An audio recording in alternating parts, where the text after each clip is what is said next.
Bueno, pues intentamos seguir después de este gran paréntesis. Bueno, nos acompaña José Antonio Caride Gómez, que es catedrático de Pedagogía Social en la Universidad de Santiago de Compostela. Más de 350 aportaciones teóricas, prácticas y reflexivas en forma de libros, capítulos de libros, ponencias, conferencias. Ha sido impulsor y ha participado en innumerables trabajos de investigación, compartiendo su buen hacer en diversas universidades, tanto españolas como extranjeras, como ha estado trabajando e impartiendo docencia en universidades en países como Chile, Portugal, Cabo Verde, Brasil, Suiza, México. Es miembro de numerosas asociaciones y sociedades científicas, entre ellas quizás podemos destacar su aportación y su gestión como presidente durante varios años de la Sociedad Iberoamericana de Pedagogía Social. Es miembro de numerosos consejos editoriales y entre sus líneas de investigación, bueno, pues podemos destacar la educación social o el conocimiento de la educación social en Galicia, pedagogía social y ámbitos de intervención socioeducativa, cuestiones de medio ambiente, de desarrollo humano, políticas culturales. Ha dirigido varias decenas de tesis doctorales y bueno, yo creo que hoy somos afortunados por contar con su presencia, ¿no? Él aceptó muy amablemente nuestra propuesta y bueno, como acostumbra por otra parte, y bueno, y estamos convencidos desde la organización que hoy tenemos una oportunidad única de aprendizaje, ¿no?, con los conocimientos que él nos transmite, ¿no? Creo que lo importante es escucharlo a él y por lo tanto le damos la palabra. Gracias. Bueno, muchas gracias. Buenas tardes. Supuestamente esto debería ayudarnos a ganar tiempo, a liberarnos, y al final es verdad que nos hace, yo diría que casi extremadamente dependientes. Además de todo esto, Víctor es muy amable en su presentación. Diría, vengo del oeste, de Galicia, de Compostela, a donde casi siempre se llega, pero de donde, al menos los que vivimos allí, es necesario salir, y agrada mucho salir para venir a Málaga. Escribía estos días, se publicaba en el suplemento de Babelia, en el diario El País. Hablo de Javier Gomá, autor de una sección titulada Todo a mil. Él ponía un gracias enorme, o lo ponía quien componía la página en el periódico, para despedirse, esperemos que solo temporalmente, de sus lectores, enfatizando lo que la palabra gracias y lo que la gratitud comporta. Él decía literalmente que la persona educada se distingue por ser agradecida. Claro, sin duda, para quienes estamos en una facultad de Ciencias de la Educación, que nos hemos formado en ellas, aunque tuviesen otros nombres, en las que ponemos todo lo que podemos, a veces más, para formar, para poder reconocernos como pedagogos, como educadores, como profesores, como maestros. Digamos que esto de la gratitud, esto de la persona educada, es como si estuviese o debiera estar en nuestro ADN social. Y si es así, a mí me gustaría pues comenzar también con un gracias grande, enorme, a quienes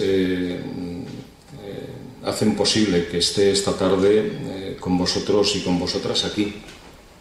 A Eduardo, en estas idas y vueltas permanentes en lo que va de tarde, a Víctor, que creo que sí se quedará conmigo al menos durante esta hora, a Teresa, a Ana y a todo el equipo de personas que también con nombres y apellidos, hacen posible este congreso. En su primera y en su tercera edición. La verdad es que tiene mucho mérito seguir convocando congresos. Y tiene mucho mérito asistir a ellos. La verdad es que con lo complicado que nos lo están poniendo en todo lo que significa ayudas, en todo lo que significa colaboraciones, hay que tener un alma como muy desprendida para decir esto se hace.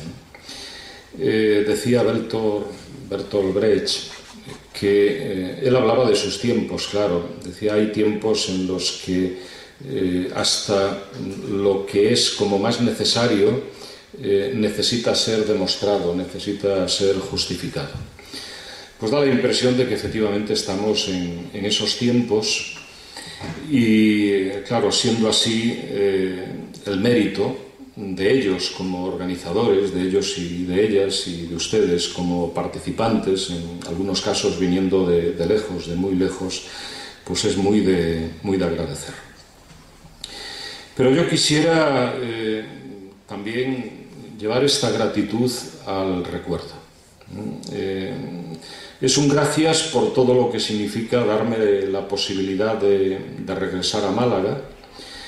Un retorno para mí que siempre tiene el sentido del encuentro y en mucho del reencuentro. Incluso con quienes no están, o como diría Eduardo Galeano, están sin estar estando, que es un hermoso juego de palabras.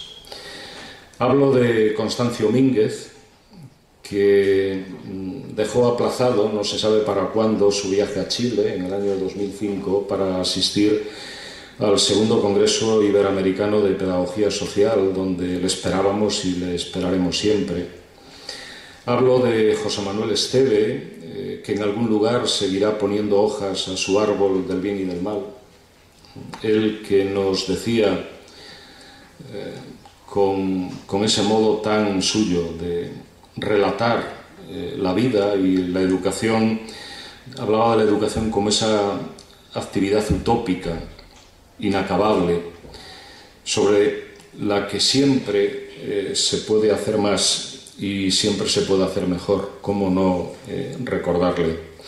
Y por supuesto a otras personas que a mí en algún momento también en Málaga quedaron como prendidas, ¿no? Hablo de Pepi López, posiblemente para muchos de vosotros y de vosotras pues ya desconocida, pero yo tuve la oportunidad de estar en su tribunal de tesis. Hablo de Julio Vera, hablo de Mercedes Vico, bueno, de tantos y tantos que para mí siempre que vengo a Málaga, y por eso lo agradezco estar aquí, tiene sentido. Y desde luego, pues gracias por darme el privilegio, lo es, del don de la palabra. Estar aquí, teniéndoos ahí delante, pero en definitiva estando juntos, en un gesto también magnífico de convivencia. Casi todas las esperas lo son a que esto funcionara, ¿no? Esa paciencia, esa, digamos, espera traducida en esperanza de que esto efectivamente acabe funcionando. Bueno, además, para poder situarse en un congreso en el cual todas las palabras, incluso las preposiciones, tienen un sentido amable, afable, acogedor, estimable. Hablamos de educación, hablamos de paz, hablamos de cultura, hablamos de convivencia.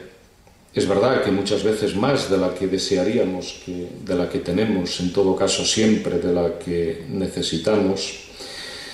Bueno, y desde esa perspectiva, bueno, palabras, y sin duda tanto en lo que se ha publicado como en lo que podremos conversar, a las que queremos dar algún tipo de sentido, algún tipo de significado.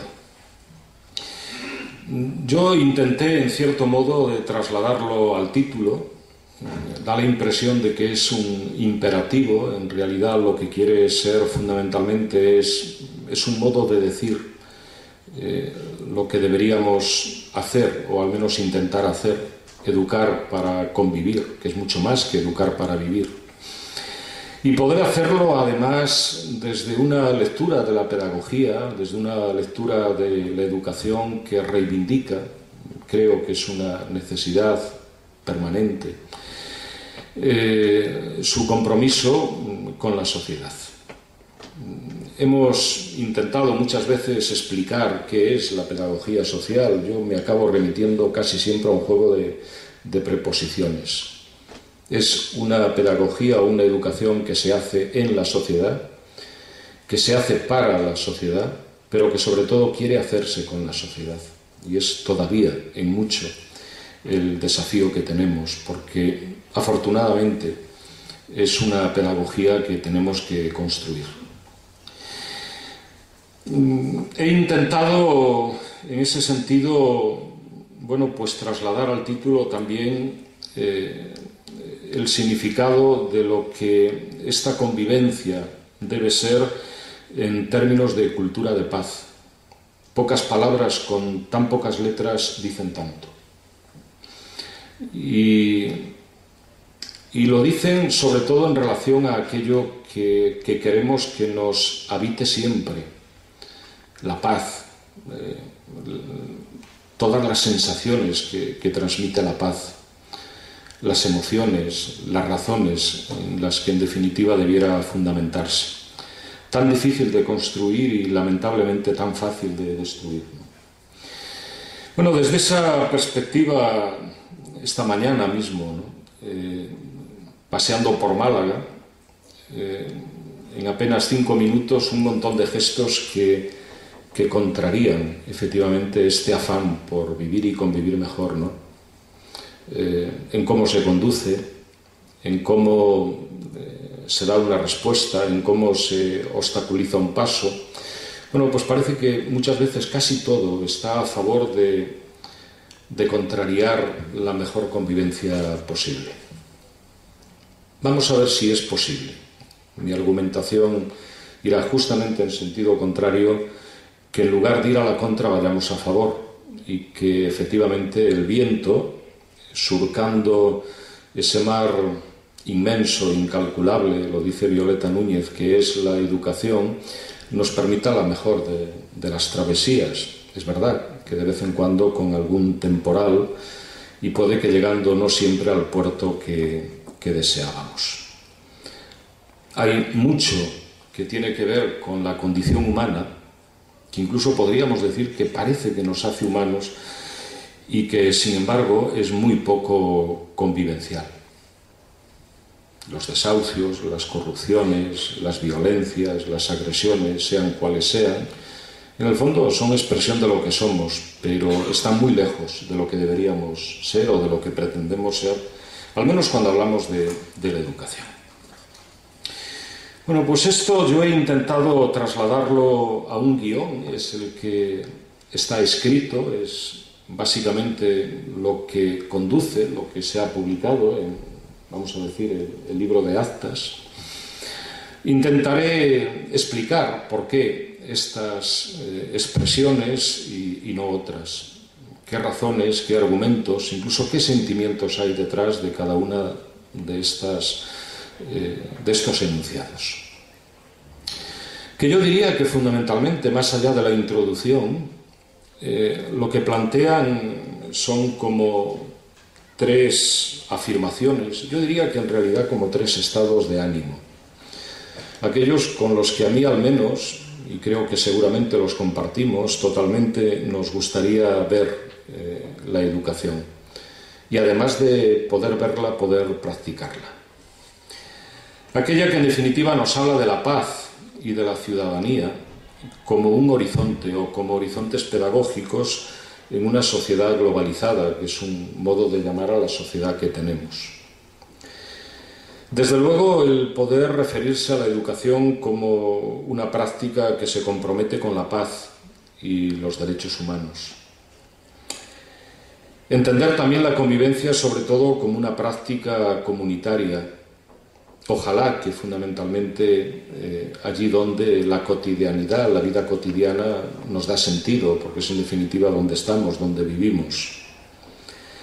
Esas son como las 3 razones o los 3 estados de ánimo. Y luego como dos transiciones. En definitiva son las que nos dicen de esto tenemos que partir para conseguir llegar a algo. Y las dos empiezan por la palabra paz. La primera para hablar de ella como una aspiración, yo diría mucho más aún como una necesidad humana, para que efectivamente sea una construcción cultural, en definitiva algo que construimos nosotros.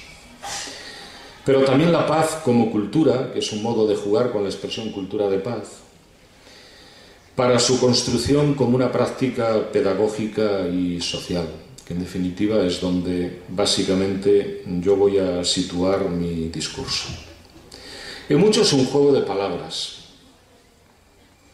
Más que ellas quisiera que fuese un juego de significados, que en el fondo también suponen un elogio a la educación y también una reivindicación de esa cultura, de esa paz, de esa cultura de paz, de esa convivencia que tantas veces vemos alterada o frustrada. Claro, si hablamos de convivencia, tal vez creo que en buena medida es así, debemos empezar por nosotros mismos. Y yo el texto que les he presentado, que podrán leer, lo inicio justamente con esta afirmación. Un punto de partida, en mucho es un punto de llegada. Desde luego, para cualquier trayecto que pretenda ser estimable, recordar algo como esto: somos lo que convivimos. Es verdad que somos muchas cosas, pero sin duda, en mucho, la convivencia. Con quién convivimos, cómo lo hacemos, porque en definitiva habitamos y nos habita la convivencia, aunque sea en las circunstancias más adversas. Si esto fuese así, básicamente lo que estamos enfatizando es que en la convivencia, en definitiva, es donde construimos nuestras identidades, pero mucho también nuestras diversidades. Este juego tan difícil a veces de conciliar entre lo que somos nosotros y lo que son otros, para ponerlo todo ello en valor. Claro, una identidad y una diversidad que en mucho requiere enseñanza y en mucho aprendizajes. De ahí que fundamentalmente, y creo que es a veces en lo que nos estamos perdiendo o lo que estamos perdiendo, sea importante recordar que muchas de esas enseñanzas y aprendizajes tienen que ver con expresiones de las que nos hemos ido dotando para procurar ser mejores personas y mejores sociedades. Desde luego la paz, la libertad, la justicia, la tolerancia, la responsabilidad, el compromiso, el respeto, y todo ello como, digamos, una forma de nombrar lo que la educación debería procurar. Yo diría incluso el valor de la educación. Y alrededor o en torno a ese valor de la educación, Fernando Savater, voy a procurar incluso ser como muy ecléctico en los autores y en las citaciones, ¿no? Creo que es una muestra en buena medida también de las acogidas que podemos hacer a veces, si no nos traicionamos mucho, a quienes pueden pensar, no en todo, pero sí en algunos aspectos de modo diferente a como pensamos nosotros. Creo que la cultura de paz en mucho se construye así. Creo que era muy interesante lo que nos decía Fernando Savater en El valor de educar, cuando nos decía que la educación y la tarea de educar son, por su propia naturaleza, un proyecto valioso y valorable en el quehacer social, como un soporte cívico en el que las personas se juegan o nos jugamos nuestra verdadera razón de ser, también las sociedades. Claro, si esto es así, en definitiva lo que estamos reconociendo es en mucho lo que la educación nos da. Claro, a veces para que podamos pensar lo que deja de darnos, lo que nos puede quitar o lo que nos quitan, cuando las políticas, por ejemplo, educativas no responden a aquello que la educación debería ser. Cuando la educación que nos damos o que nos dan está lejos de la educación que deseamos, o más aún de la educación que necesitamos. En definitiva, esa razón de ser da idea esencialmente de lo que la educación puede ser para la vida, o incluso de lo que ha sido en nuestras vidas. Ninguno de nosotros sería igual, o seríamos iguales, o seríamos lo que somos simplemente sin la educación por la que hemos ido transitando, ¿no? Nos debemos a ella. El valor de la educación como algo que es valioso, pero al mismo tiempo como algo que es desafiante, y que además nos desafía siempre, como nos recordamos con insistencia en los últimos años cuando hablamos de la necesidad de educar, de enseñar, de aprender a lo largo de toda la vida. Claro, y hablando de vida, la gratitud por cómo lo expresó a José Manuel Estere. En su compromiso con la memoria, que en definitiva él acabó asociando a la tarea de educar, lo dice de forma, yo diría que radical. Educar consiste en enseñar a otros a vivir. Decía más adelante, compartiendo sus vivencias. En definitiva, conviviendo.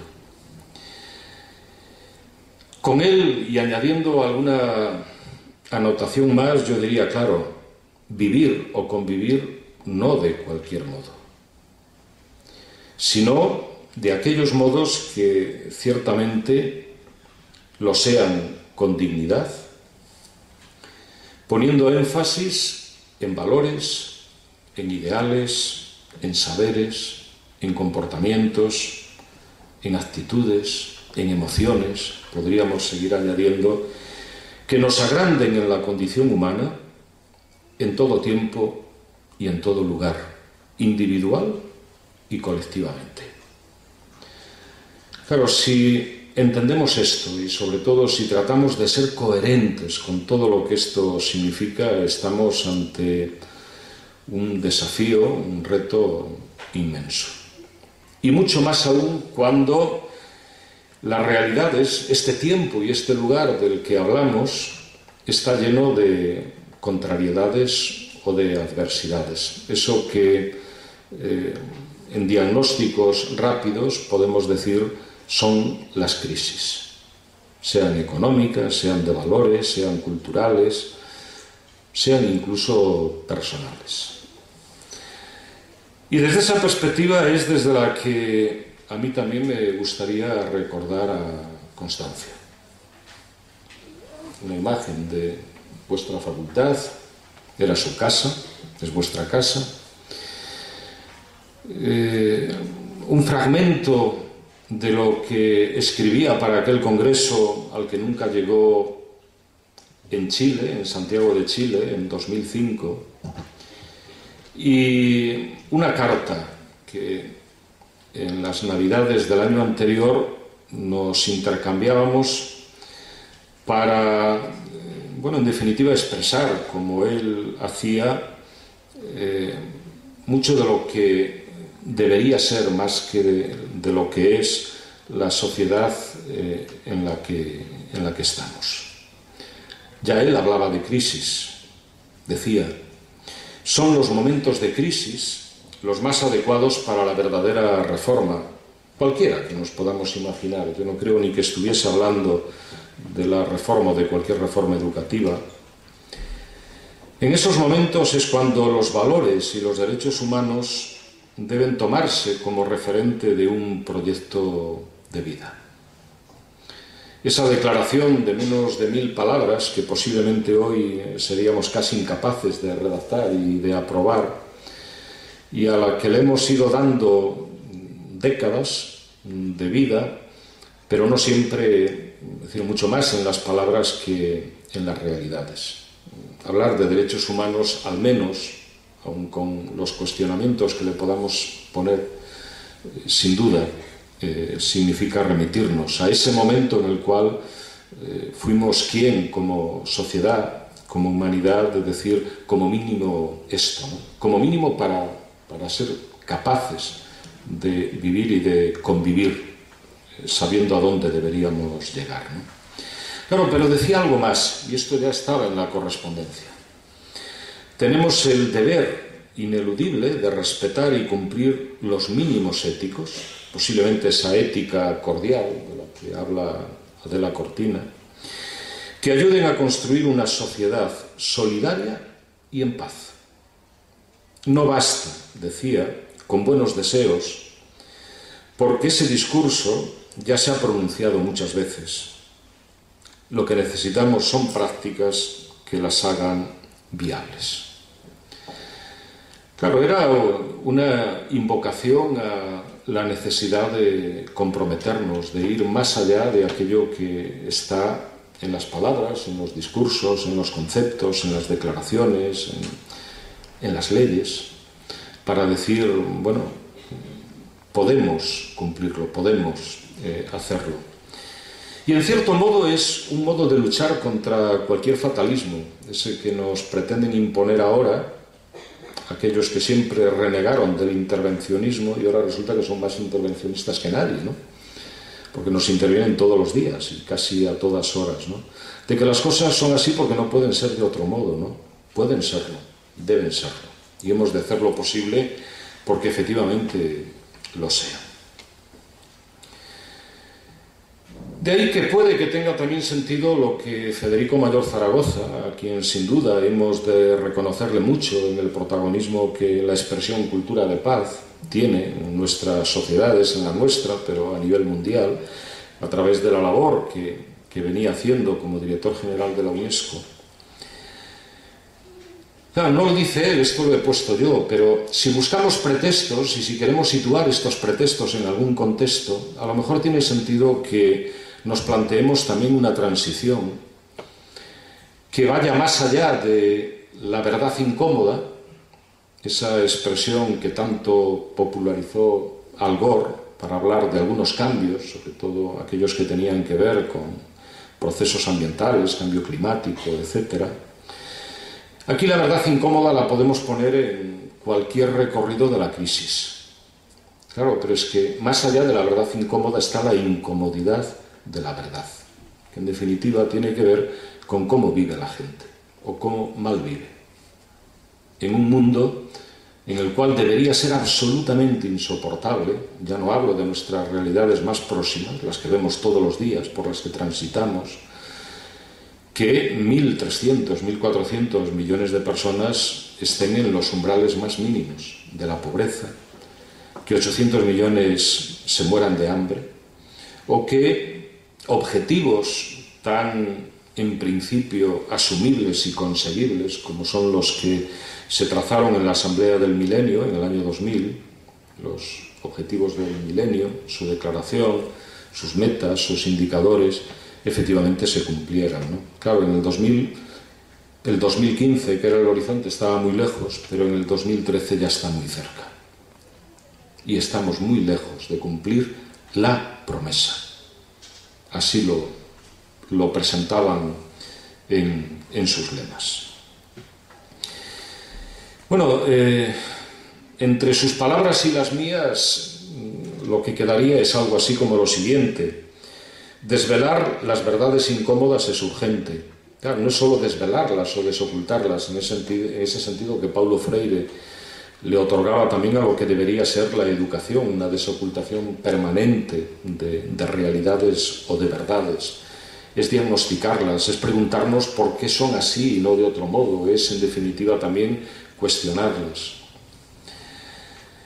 Claro, y no solo para denunciar, sino también para aportar soluciones, para expresar no solo protestas tan necesarias, sino propuestas. En momentos de crisis y de gran aceleración histórica, en esta sociedad atemporal en la que estamos, como creo que acertadamente decía Manuel Castells, son más necesarios que nunca los asideros morales. Los que ponen énfasis en el desarrollo como un derecho humano, por muy cuestionable que pueda ser incluso la palabra desarrollo, con todos los apellidos que le hemos ido poniendo, y también como un imperativo ético, para afianzar los valores democráticos frente a las leyes del mercado. Que lo más curioso es que no son, en el fondo no son leyes. Son procesos, son realidades, son secuencias, son acontecimientos que van sucediendo cada día que ni tan siquiera parece que sigan un sentido de la ortodoxia económica, ¿no? Bueno, pues en este escenario la educación de todos y todas las educaciones juegan un papel decisivo. Que las personas dejen de ser súbditos para asumir en toda su grandeza la condición de ciudadanos críticos, participativos, libres, responsables, conscientes, y podría poner atrevidos y combativos. Eso que justamente ahora, sin utilizar la palabra, se quiere reprimir. Y se reprime, claro. Y hay mecanismos para que se haga. Bueno, pues frente a esto, posiblemente más que nunca, debemos decir no, pero posiblemente también hacer un no y construir un sí. Ese sentido de que más allá de lo que tenemos, es posible que hagamos o tengamos algo distinto, alternativo. Lo quisimos expresar hablando de derechos humanos y de educación, también de cultura, en un libro colectivo que publicábamos en el año 2009 en Argentina, prologado precisamente por Federico Mayor Zaragoza, en el que él decía, lo ha repetido muchas veces en los últimos años, que es tiempo de acción. Obviamente de reflexión y de todo lo que alienta la reflexión, en definitiva el pensamiento, el conocimiento, la toma de decisiones. Claro, porque hay que tomar la palabra y hay que llevar la palabra a la práctica.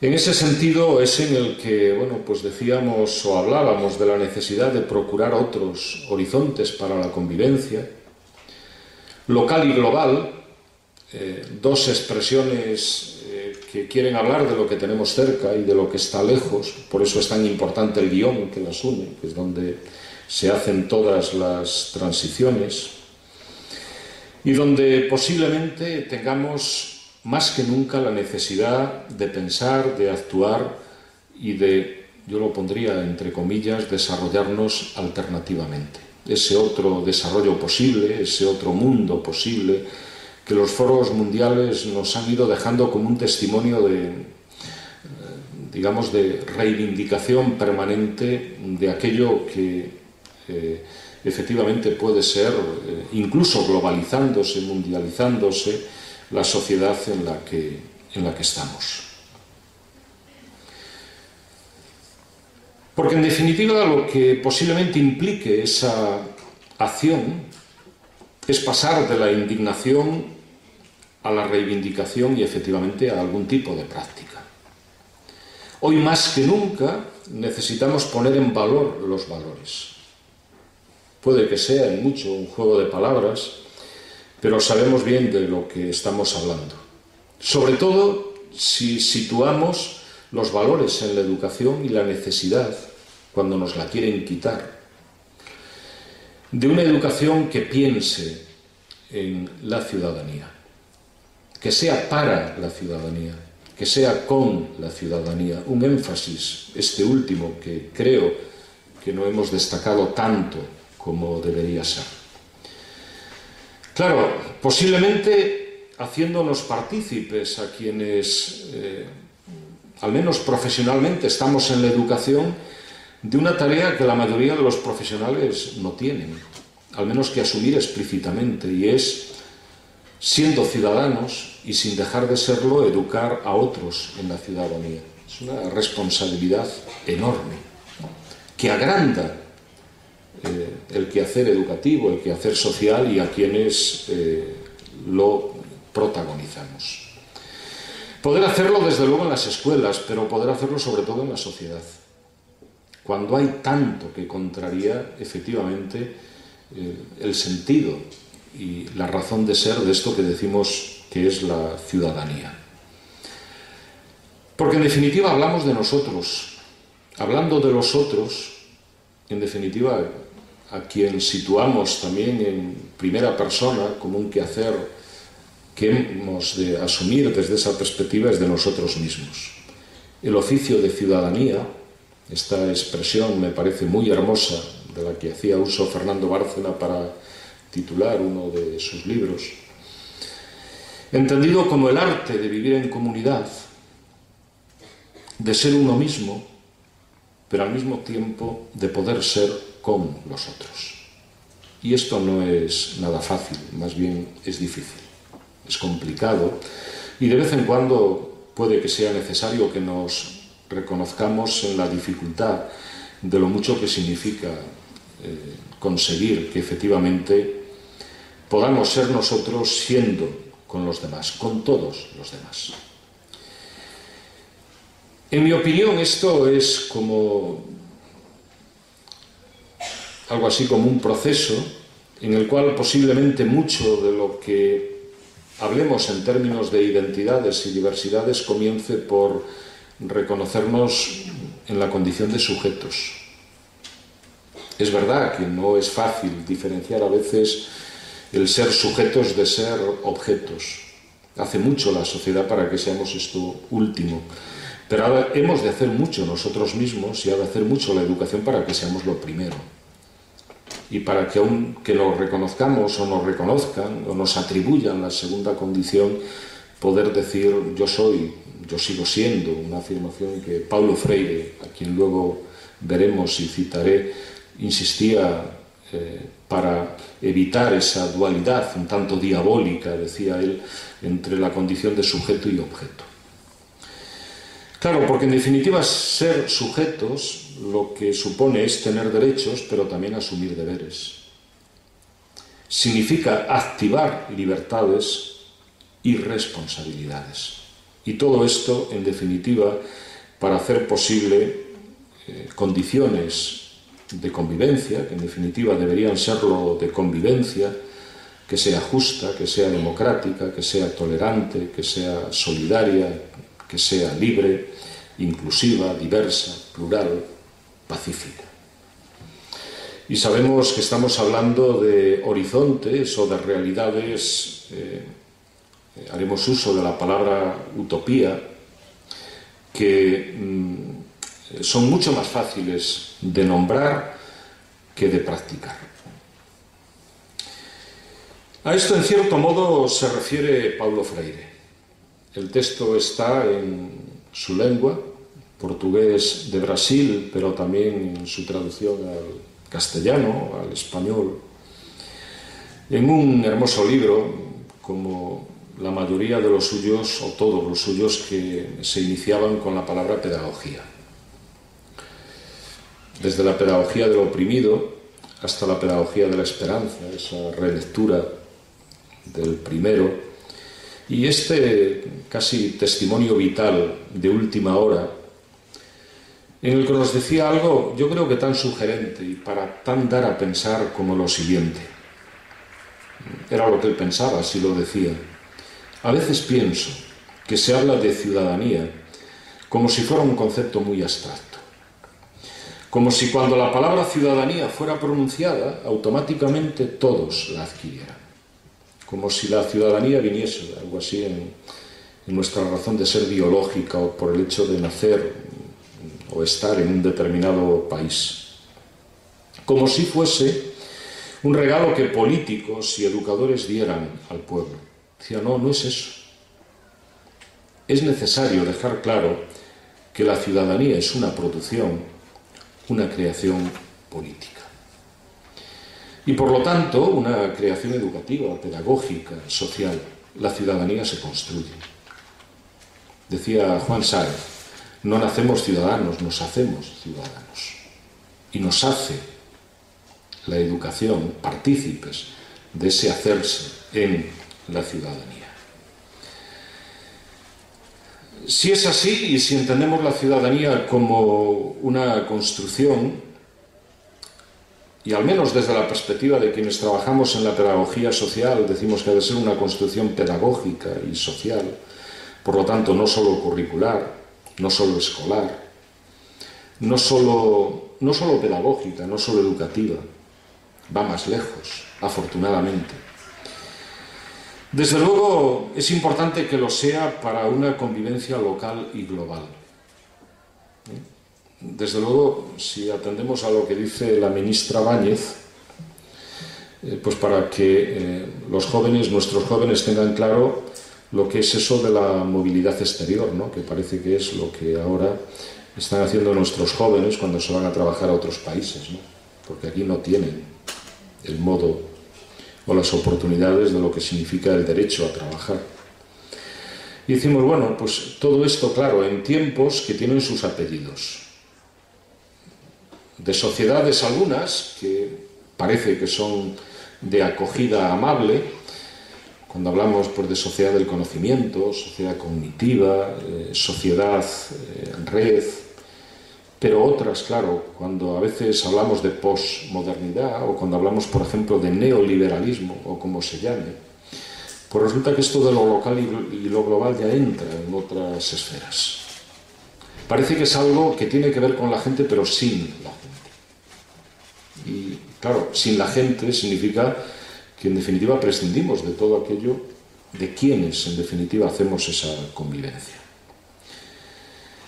Y creo que cada vez más, al menos a muchos de los que trabajamos en la pedagogía social nos gusta reivindicarnos en ella, situando todo este quehacer educativo en la cotidianidad.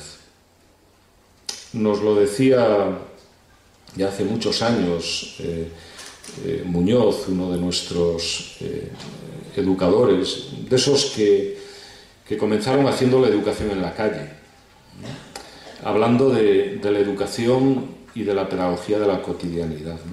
Que básicamente significa siempre y cada día allí donde estamos, con la posibilidad de educar, de educarnos y de que nos eduquen. Bueno, pues eso, claro, obviamente, sin que prescindamos de lo fundamental, en mucho es lo que posiblemente coincidamos, hace grande la convivencia, que es que efectivamente sea una convivencia en democracia, con intensidad y con densidad democrática. En definitiva, con todos esos valores de los que veníamos hablando y que además la educación debe procurar tanto como pueda. Educarse en y para la ciudadanía. En definitiva, todo lo que puede suponer construirse como ciudadanos, como ciudadanas, desde y con la educación. Que es mucho más que estar en sociedad o en comunidad, es ser sociedad y comunidad. Eso que decíamos antes de ser uno mismo siendo con los otros.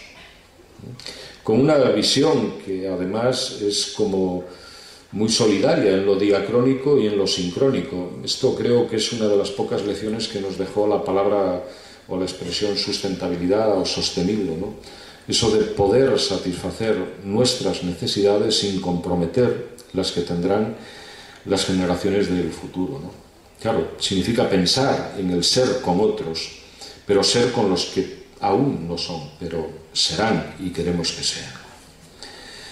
Y luego además conciliar algo que parece extremadamente complicado, y es contribuir a desarrollar tanto como podamos nuestras identidades, y lo ponemos en plural, porque en definitiva son identidades que hablan de cada uno de nosotros, pero que también hablan de las realidades en las cuales estamos, en las cuales vivimos, en las cuales somos, que a mí me permiten, en definitiva, tener tesoros tan apreciados y tan estimables como verdaderas creaciones culturales, patrimonios que nos han legado generaciones del pasado, como por ejemplo una lengua propia, el gallego, o un modo determinado de ser y de posicionarse ante la vida, identidades en plural, pero claro, al mismo tiempo poniendo en valor todas las diversidades inherentes a la convivencia.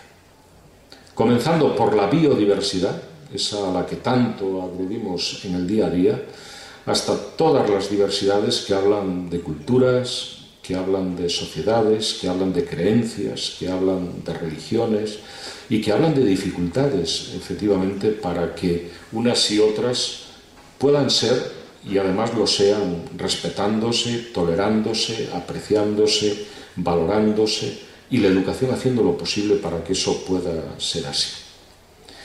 Pero yo creo que efectivamente es ahí donde en esa conciliación la cultura de paz juega un papel fundamental. Ya para ir llegando al final. Una cultura de paz que yo básicamente, más allá de lo mucho que se ha escrito, incluso que se ha llevado a decretos, a normativas, a declaraciones que han suscrito nuestros parlamentos o los organismos internacionales, yo diría que sobre todo tiene como tres vectores fundamentales. El primero es el que nos reconoce en la convivencia porque son además dos expresiones como muy culturales. Es verdad que somos muy deudores en ellas del teatro, de las artes escénicas, como autores y como actores, no solo como públicos, como espectadores, y todo esto en definitiva como, digamos, el soporte. Lo somos nosotros de los derechos humanos, no lo son otros, lo somos nosotros. Todo lo que significa además entender que la paz y la cultura de paz transita entre el discurso, lo que podríamos decir sus conceptos, sus teorías, pero sobre todo lo que a partir de ahí es reflexión y acaba siendo práctica. Y ojalá, como práctica, esencialmente movilizadora y participativa. Aquí hay un sentido cultural también implícito, muy claro. La paz, si es cultura, en definitiva es cultivo. Sentido etimológico de la palabra cultura. Por lo tanto, hay que cultivarla. Con todo lo que, digamos, de ambiente y de cuidado requiere alentarla y darle vida. Y desde luego que pueda ser una práctica social, ética, ideológica y pedagógicamente comprometida con la democracia. Esto, ya sabemos, nos aleja de algunas de las concepciones, se ha afirmado mucho acerca de lo que no es la paz. No es la ausencia de guerra, se decía hace años, claro, pero es que la paz tampoco es silencio, indiferencia, inhibición, pasividad o resistencia. La paz no es estar quietos. La paz es moverse, es estar activo, es reivindicar, es ponerle voz, es poner algún tipo de práctica. Y yo entiendo la cultura de paz básicamente desde esa perspectiva, que creo que es la que también casi con seguridad compartimos todos. Claro, porque en definitiva es formar para transformar. Es el juego que la educación puede aportarle. Ese sentido de que la formación, en el fondo, lo que nos está pidiendo es transformación. Que esto deje de ser como es. Entre otras cosas porque puede que no nos guste demasiado. Imaginar el cambio, identificar el cambio y, desde luego, muchas veces decir, claro, con qué orientación el cambio, ¿no? Una palabra que parece que es patrimonio de casi todos, incluso de aquellos que tienen la visión más conservadora y más, digamos, retrógrada de lo que debe ser el desarrollo de las sociedades, ¿no? Del cambio importa el para qué, el por qué, el cómo se protagoniza, cómo se hace, a dónde se quiere llegar y por qué se quiere llegar. Claro, y básicamente esto lo que significa es tratar de conseguir una sociedad más acogedora, más habitable, que lo sea consigo misma, que lo sea con las condiciones que sostienen la vida y que efectivamente propicie una educación, antes lo decíamos en mucho así, para la paz. De modo que, en definitiva, lo que pueda ser es una educación liberadora, una educación emancipadora, una educación inclusiva, integral, convivencial. Y claro, estamos hablando de lo que es difícil conseguir. Al menos para poder imaginar que no será fácil, pero que debemos intentarlo, volvemos no a José Luis San Pedro, podríamos hacerlo sin lugar a dudas, sino a Ernesto Sábato. Nos dejaba hace unos años y, dejándonos, escribía hermosos testimonios vitales, testamentos auténticos de cómo veía la vida ya cuando a él se le estaba yendo. Este antes del fin, que en mucho era resistencia, pero en mucho también era, digamos, mensaje para los que quedamos para poder hacer. Y él decía algo tan interesante como lo siguiente: solo quienes sean capaces de encarnar la utopía serán aptos para el combate decisivo. Es verdad que la palabra combate es una palabra que parece que contraviene mucho la palabra paz, ¿no? Pero claro, es un combate que en el fondo es un combate como muy pacífico, ¿no? Recuperar cuanto de humanidad hayamos perdido. Decía Esteve, vuelvo a él, que en educación las utopías de hoy son el camino hacia el futuro. Decía Bakunin que más allá de cualquier utopía conseguida siempre habrá otra, ¿no? Lo importante, digamos, será que lo podamos intentar. Yo diría, pedagógicamente y socialmente estamos invitados a ello. Vuelvo al principio, que era un gracias, de verdad muchas.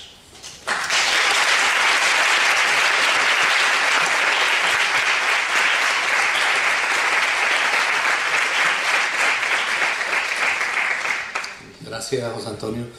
Bueno, ahora, si os parece, podemos organizar un pequeño turno de palabras. Si tenéis alguna cuestión que plantearle a José Antonio, algún comentario, en fin, algo de interés, pues bueno, yo creo que ahora es el momento, 10 minutos, 15 minutos que podemos aprovechar para esto.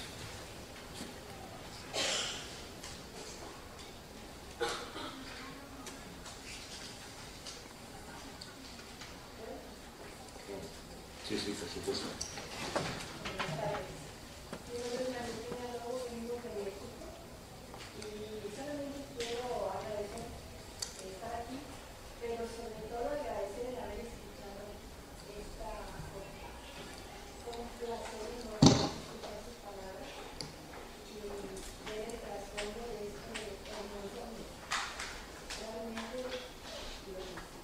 Gracias.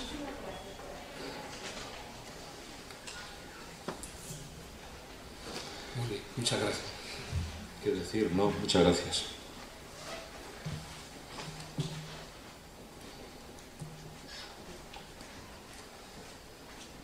¿Algún comentario más? ¿Alguna cuestión? Sí, la compañera. También de México, mi nombre es María Luisa Moreno, y es muy grato escuchar ante la situación que estamos viviendo en México, seguro están informados, pero sobre todo escuchar esto, como la construcción de la cultura de paz desde los espacios de vida cotidiana, y creer que la educación tiene un ámbito muy grande y muy importante para esta construcción colectiva. Me es muy grato escuchar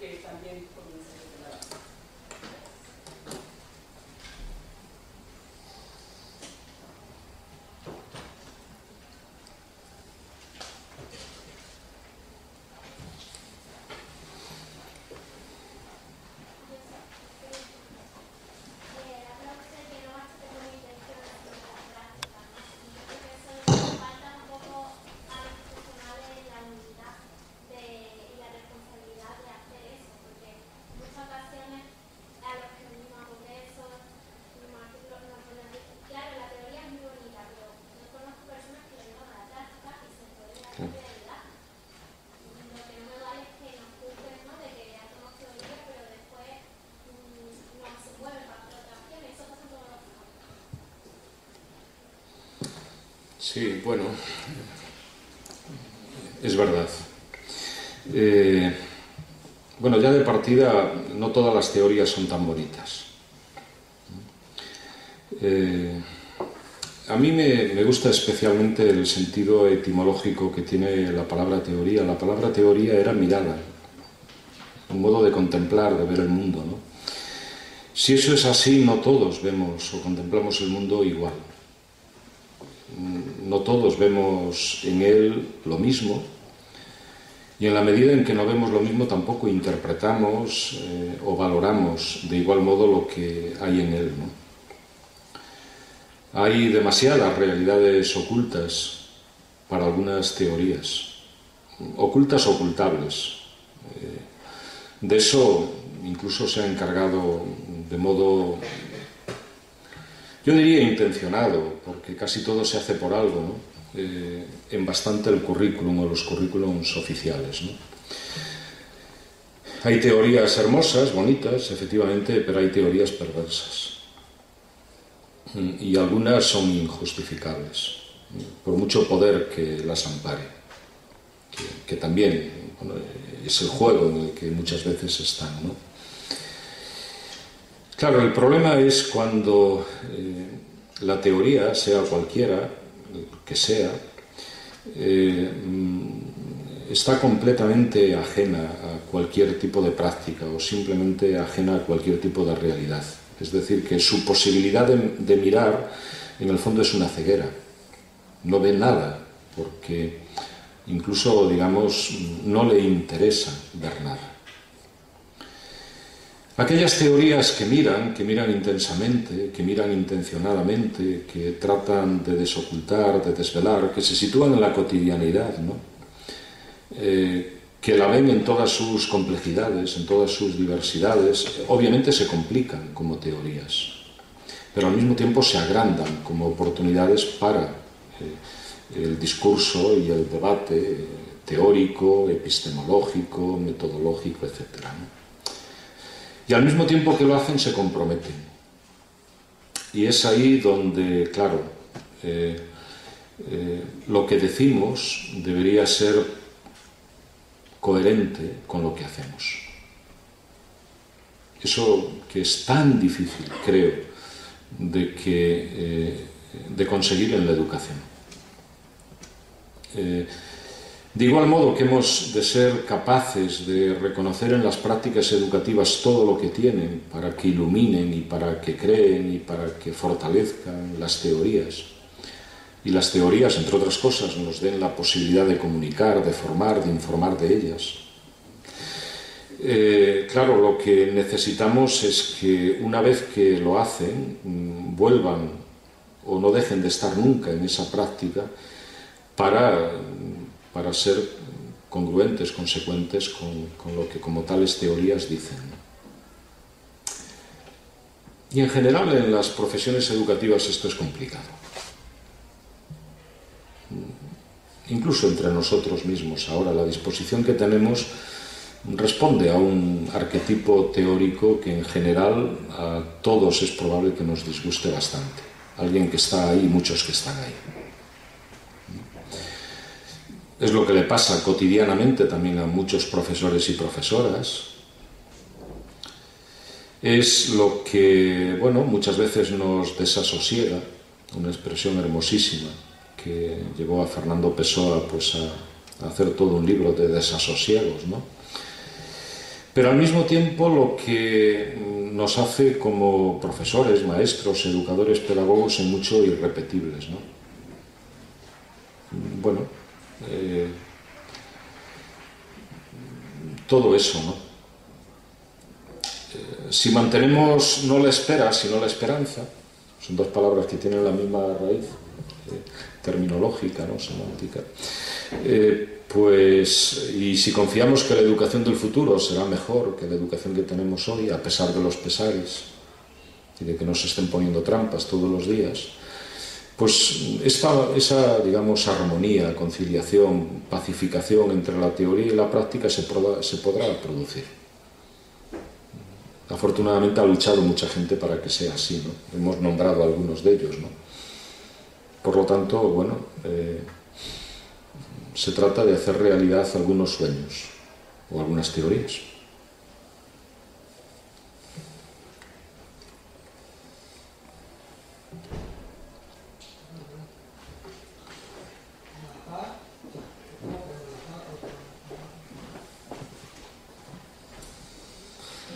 Sí, la paz, todos queremos la paz, en sí es una palabra preciosa y es un hecho que todos lo ansiamos, pero cuando el poder oprime, cuando no para de recibir violencia estructural, violencia de todo tipo, ¿es suficiente con la paz? O sea, ¿vale con resistir o hay que...? Esa es mi pregunta.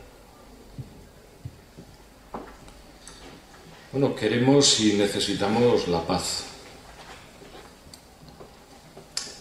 Posiblemente nadie, incluso quienes tienen comportamientos muy violentos, muy agresivos, si se piensan un poco como personas, puedan sentirse satisfechos de no tener la paz, de tener otra cosa, ¿no?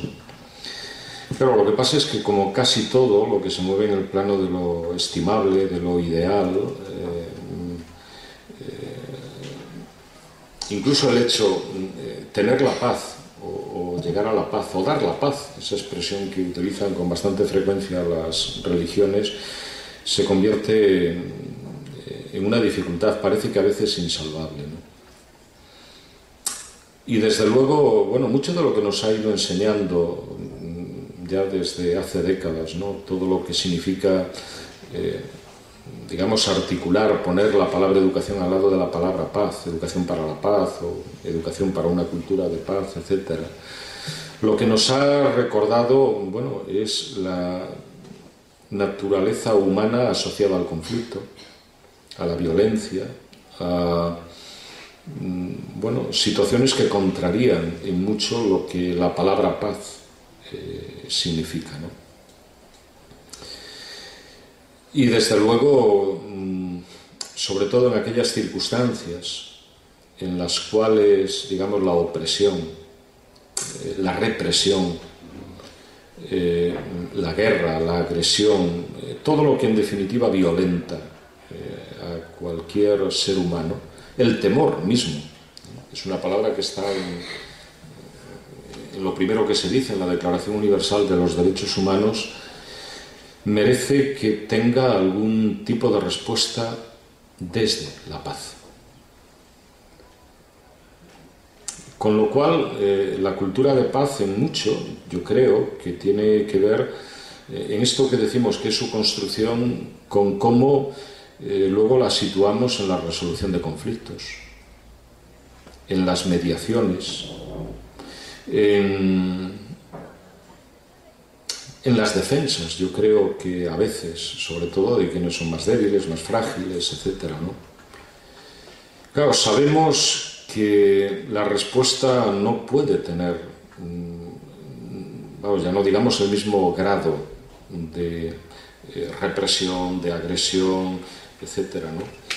Sabemos que hemos de optar por resolución de conflictos no violentas.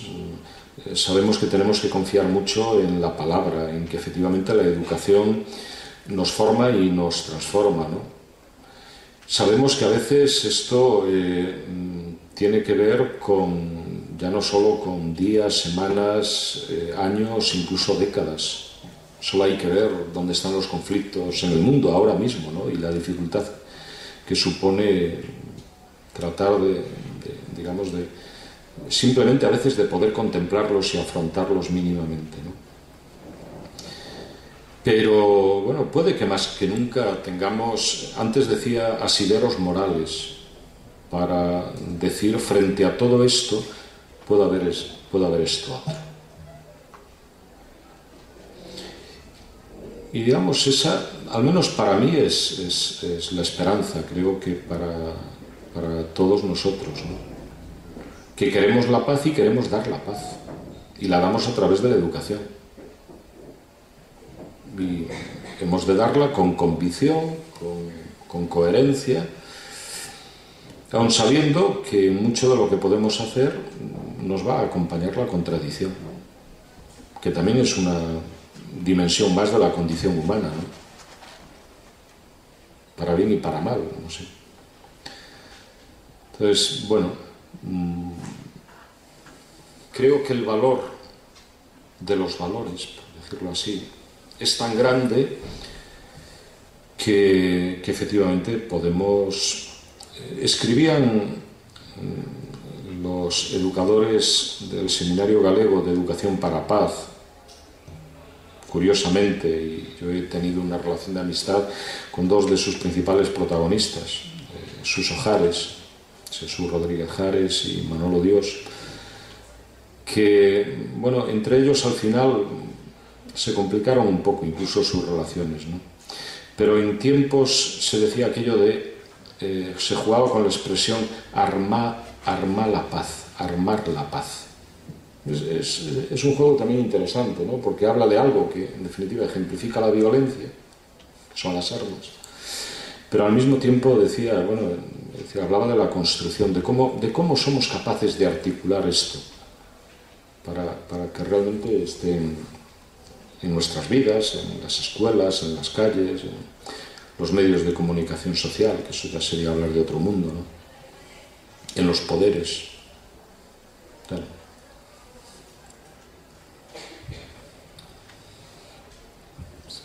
Una última pregunta, bueno, dos últimas preguntas. Me gusta mucho todo lo que usted ha planteado, pero se me han venido muchas reflexiones después de haberle escuchado durante todas las charlas, en que educar para la convivencia, la cultura de paz, no sé muy bien cómo explicar mi reflexión. Dentro habría que cambiar el sistema educativo para que realmente la cultura de paz y la convivencia se pueda hacer de una manera real, porque una cosa es la educación y otra cosa es el sistema en el que tenemos que dar o posibilitar esa educación, y ese sistema en sí, como decía el compañero al principio, es competitivo, genera mucha frustración y aplasta a muchísimas personas. O sea, hay muchos alumnos que se quedan en el camino y mucha gente que lo pasa muy mal por el sistema en sí, no por la educación, sino por el sistema, que entre otras cosas se hace desde un punto de vista político al servicio de una serie de ideales que una serie de personas ponen. Entonces, mi reflexión es, ¿podemos utilizar la convivencia y la cultura de paz como esa semilla, ese germen que vaya cambiando el sistema poco a poco? ¿Y es posible que eso llegue a algo antes de que el sistema en sí aplaste? O sea, es que son muchas reflexiones que tengo y tampoco sé cómo adecuadamente hacerla llegar o si me hago entender bien lo que quiero decir. El sistema en sí es, a lo mejor hay quien lo ve como algo exagerado, en sí es malvado porque no, de una manera real y cotidiana, no propicia esa cultura de paz, no propicia esa convivencia, sino todo lo contrario. Habría que cambiar ese sistema educativo, me refiero. Claro, no, te has explicado y lo has explicado extraordinariamente bien, ¿no? Hacías uso, utilizabas una expresión de todos los alumnos que se quedan en el camino, ¿no? Claro, algunos ni tan siquiera tienen el camino, ¿no? O se quedan sin camino, ¿no? Y son miles, y acumulando años son millones, ¿no? Y si no tienen el camino de la educación, difícilmente van a tener otros caminos, ¿no? Los del trabajo, los de, bueno, una sociedad que les dé oportunidades, etcétera, ¿no? Claro, digamos que la solución, yo no sé si una gran, mediana, desde luego pequeña, no solución, es que efectivamente tengamos un sistema educativo diferente al que tenemos, ¿no? Y claro, decir sistema educativo supone hablar en el fondo casi de una abstracción, ¿no? Porque no hay sistema educativo al margen de quienes toman decisiones y de quienes hacen o hacemos el sistema educativo. Es decir, quienes tienen responsabilidades políticas en él, quienes tienen responsabilidades cívicas, quienes toman decisiones para darle o quitarles recursos, para ordenarlo, articularlo, reformarlo, atendiendo a unos determinados intereses que incluso a veces ni tan siquiera se ocultan sino que se hacen muy visibles para demostrar que efectivamente tengo el poder suficiente como para que esto que quiero se haga, ¿no? Esto se ha visto en casi todos los procesos de reforma educativa, ¿no? Y luego estamos quienes, de un modo u otro, en algún momento de nuestra vida, estamos o nos quedamos para siempre en el sistema educativo. Como alumnos, como estudiantes, como profesores, como responsables que lo somos en determinados ámbitos de la toma de decisiones, en la dirección de los centros, en las inspecciones, en los gabinetes, socios, psicopedagógicos, como queramos, ¿no? Pero estamos hablando de todos esos cambios. En la pedagogía social, y yo que empecé siendo maestro, y queriendo muchísimo a la escuela, porque creo que como institución es de lo que más nos da en sociedad para conseguir ser más y mejores como personas y también como sociedades. Al final lo que acabé percibiendo es que la escuela, en el fondo, lo que nos ha ido deparando es un proceso progresivo de enclaustramiento. Nos ha llevado al claustro, es decir, a encerrarnos, a estar dentro, a estar en el interior, en hacer más pequeña la educación, en reducir casi todo a aquello que pasa en el aula o que pasa en el centro escolar. Y para quienes estamos en la pedagogía social, en cierto modo, el cambio que se debería dar en el sistema educativo es, en lugar de cerrar, es abrir.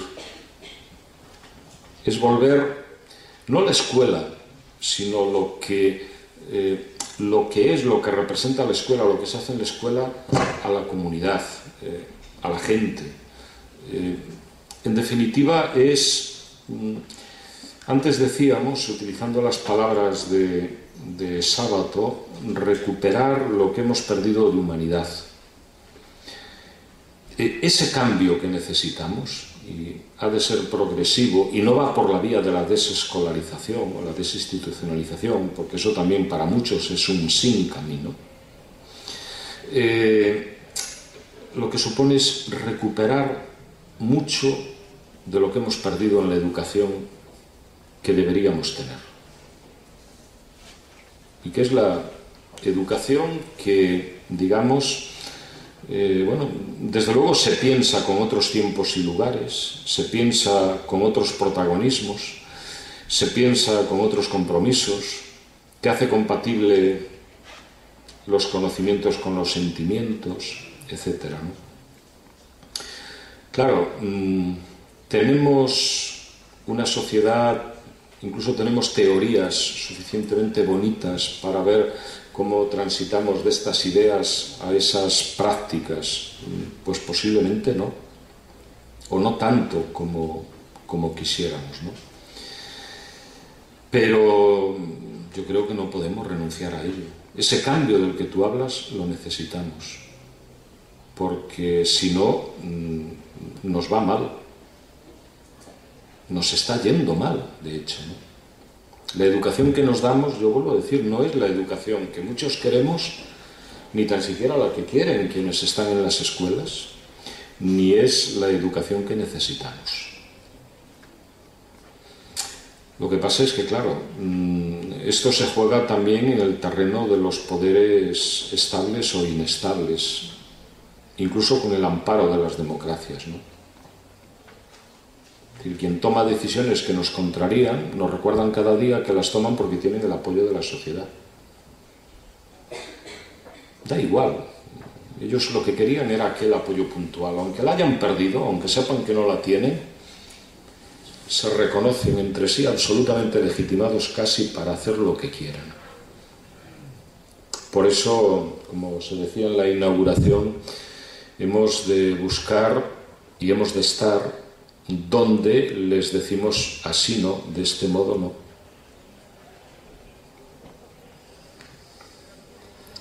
Sí, Teresa, una última cuestión que apuntaba el compañero.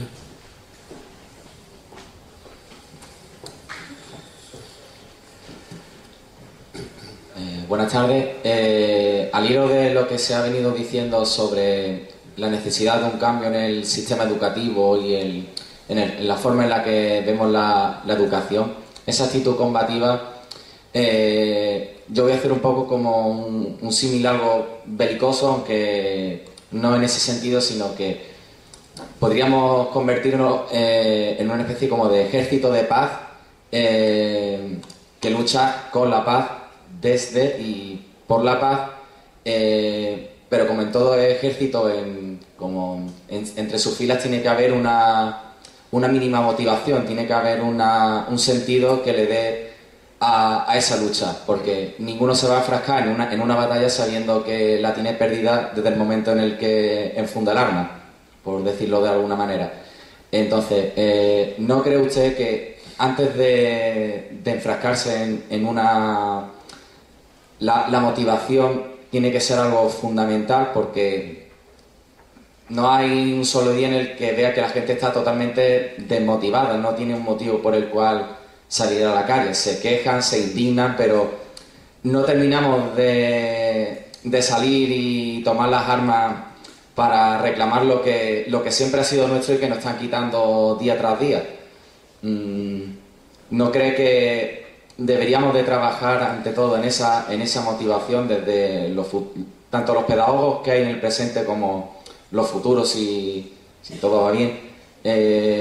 ¿Cómo cree que podríamos fomentar más esa motivación, ese deseo de querer cambiar las cosas? Claro,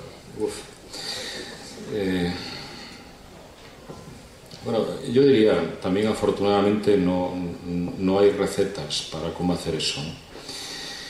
Pero sí hay ingredientes para que confiemos mucho más en la gente, para que la educación, digamos, genere esa confianza, que en el fondo es ilusión, es motivación, que efectivamente frente a los derrotismos, fatalismos a los que nos invita la sociedad que tenemos, podamos, digamos, como mínimo imaginar o poner algo que tenga un sentido alternativo. Esto puede ser distinto, ¿no? Aunque luego tengamos que debatir, discutir mucho acerca de los significados de eso que queremos alternativo, que queremos distinto, ¿no? Desde luego, si a la educación le cabe algún tipo de responsabilidad, yo diría plantearse en serio que efectivamente podemos hacer, de un lado, una educación para todos, una educación en la que tengan cabida todas las educaciones. Le hemos ido poniendo muchos apellidos en los últimos años para tratar de reencontrarla consigo misma, que sí ambiental, que sí intercultural, que sí para la igualdad de género, que sí para la paz, etc. Bueno, eso significa querer, en cierto modo, recuperar mucho de lo que esa educación sin apellidos quiso ser, ¿no? Desde luego, entender que no es solo una tarea que se puede hacer más allá de se debe hacer con la infancia, con la adolescencia, con la juventud, que es posible recuperar una cierta ilusión por lo que la educación significa en quienes, digamos, están en eso que hemos llamado vida adulta, mayores, etcétera, ¿no? Que desde luego convencernos de que no todo está perdido y de que ese, digamos, armarse, ¿no?, en un sentido estratégico para construir una sociedad diferente merece la pena, porque esta nos puede llevar incluso a la destrucción total. Desde luego es muy difícil que este mensaje se traduzca en hechos concretos, cotidianos, así de pronto, ¿no? Habrá que incidir, y no se está haciendo, otra oportunidad más perdida en la formación del profesorado. Qué poco se les recuerda hoy en día a quienes se están formando como profesores, como educadores, el sentido ético de su profesión. Qué poco se insiste en los valores que en definitiva sustentan la misión docente, ¿no? Todavía tendríamos que recordar de nuevo a José Manuel Esteve, ¿no? Es decir, nos hemos quedado un poco anclados en el malestar docente, cuando bueno, la función docente debiera ser una función de bienestares, ¿no? Porque, y con esto voy a terminar, porque me pareció interesantísimo. Cuando celebrábamos nuestro día del patrono de la facultad, que es Fray Sarmiento,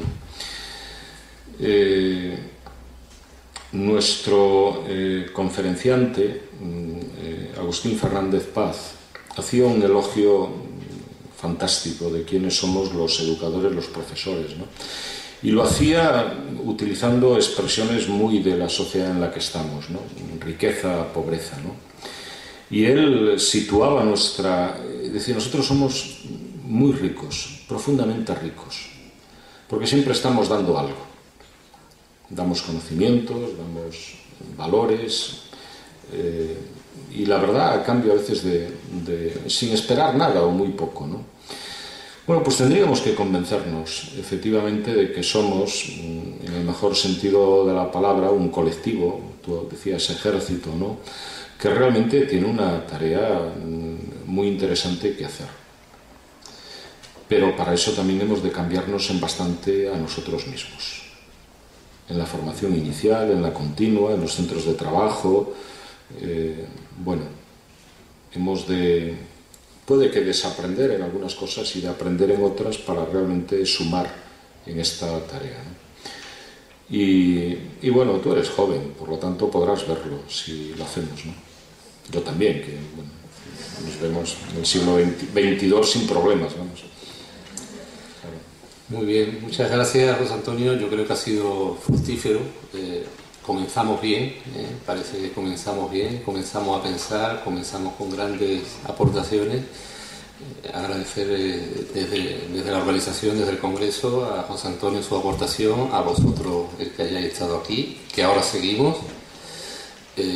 Además, como todo congreso que se precie, vamos mal de tiempo desde el principio, ¿no? Entonces, si os parece, nos podemos dar 10-12 minutos para poder comenzar a las 6:30 con algo de retraso, pero no con demasiado retraso, la siguiente actividad. ¿De acuerdo? Pues nos vemos en 15 minutos. Gracias.